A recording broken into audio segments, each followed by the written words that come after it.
Papua New Guinea has just taken another major step toward what could become one of the country's biggest resource developments. A new Papua LNG agreement has been signed, and the government says the amended deal will deliver greater economic benefits to Papua New Guinea. But what exactly has PNG secured? Why has the state's equity increased to 25%? What does the claimed 55% plus overall economic benefit mean for ordinary Papua New Guineans? And perhaps the biggest question, will Papua LNG finally reach final investment decision by the 15th of December 2026? Tonight, PNG Happenings breaks down the major points of this agreement, the opportunities, the safeguards, the money involved, and what this could mean for Papua New Guinea's future. Today is a major milestone moment for the progress of our nation towards unbundling our second LNG project, especially in move towards FID and construction. Today we had the pleasure of Governor General presiding over the signing of amendment to agreement in PNG LNG, the amendment to the agreement in Papua LNG, consistent with needs that are prevalent in 2026.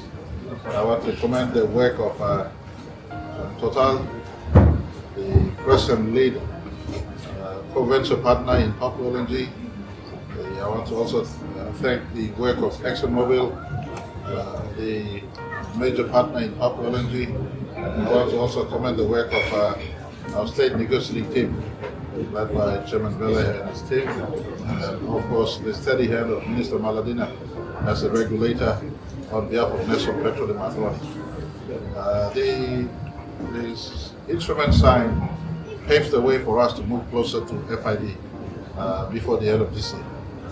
And great commendations to all who can work. I want to counsel Papua New Guinea. It is not easy in this climate to secure world-class investments. Lucky for us, we had the reference of ExxonMobil and PNG LNG, who've been with us since 2003 when they came in, and 2008 when we did the PNG LNG gas agreement, and of course the FID announced thereafter in 2009, and first gas in 2014. That has remained a strong reference point for us as an investment destination. I want to also counsel that Exxon and Total are global investors.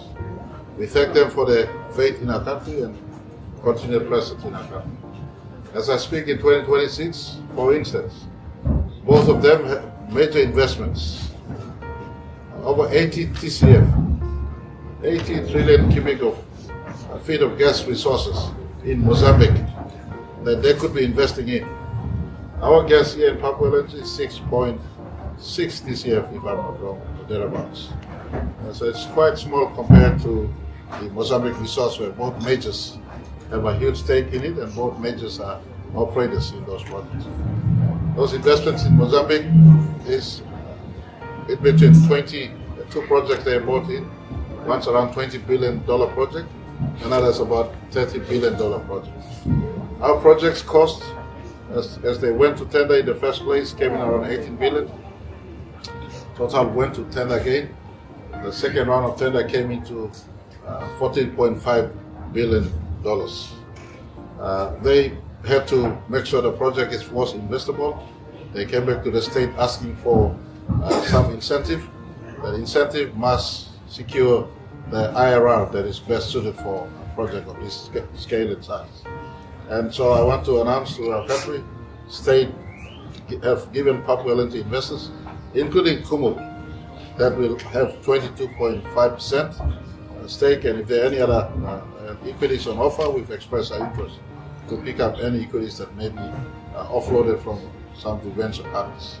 But at 22.5% stake, we are major shareholders of the Papua LNG project. We also bear the equivalent cost of the project. And so the project was sensitive to an IRR that made it investable. And so in the negotiations that we've made since the second return on cost of construction at 14.5 billion, state negotiating team successfully had to introduce agreement structure that doesn't see state lose out, state maintaining its total gain, but at the same time we have given incentive to investors. An incentive to the tune of 1.95 billion, but at the same time we've introduced something for the first time in our resource project negotiations where it's labeled give or take.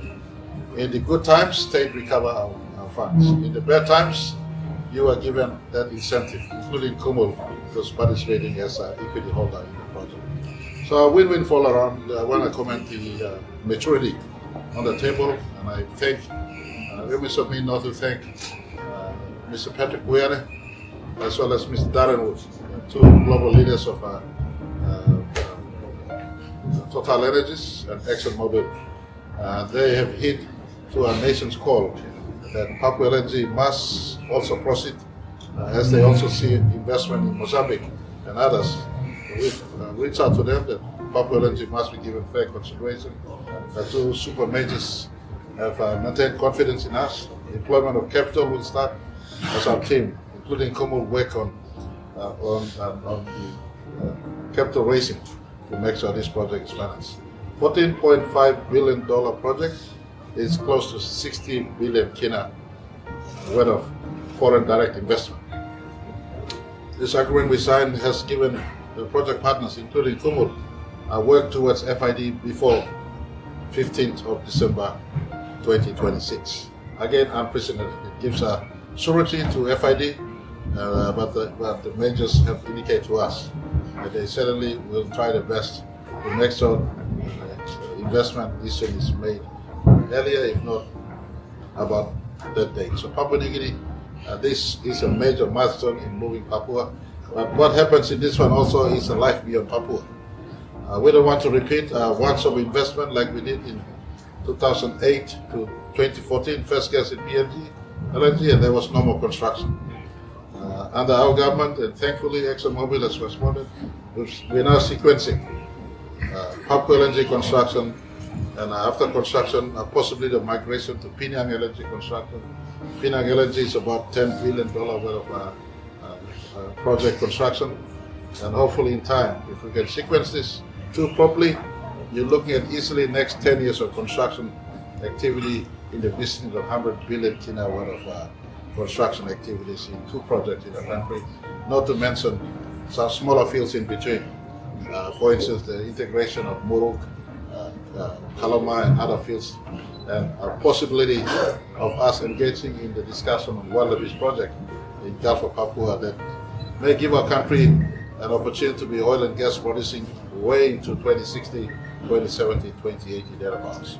I want to register my full appreciation to both Total and ExxonMobil. Thank you for your faith in our country. I want ExxonMobil globally also, Joanna, who was working behind the scenes, has come back. Thank you once again, Santos, JX Nippon, and of course, Kumul Petroleum and MRDC on behalf of our local beneficiaries. Well done all around. We're looking forward to the next 3 months and FID in the course of this year. Thank you very much. Thank you. The signing of the amended Papua LNG Agreement is certainly a significant moment for Papua New Guinea. The government says the deal strengthens the state's position, increases its equity to 25%, provides a greater share of the project's economic benefits, and creates mechanisms intended to protect PNG when LNG prices rise. But signing an agreement is only one part of the journey. The real test will be implementation. Will the project reach FID by 15 December 2026? Will the promised economic benefits actually reach Papua New Guineans? Will the project create jobs, infrastructure, affordable domestic gas, and long-term opportunities? And most importantly, will the people of Papua New Guinea truly see the benefits of their country's natural resources? Papua LNG represents billions of dollars in potential investment, but for ordinary Papua New Guineans, the numbers only matter if they translate into better services, more jobs, stronger infrastructure, and a better future. The agreement has been signed. Now, the nation will be watching what happens next. This is PNG Happenings, bringing you the stories, the numbers, and the issues that matter to Papua New Guinea. Stay informed, stay engaged, and remember, PNG's resources belong to the people,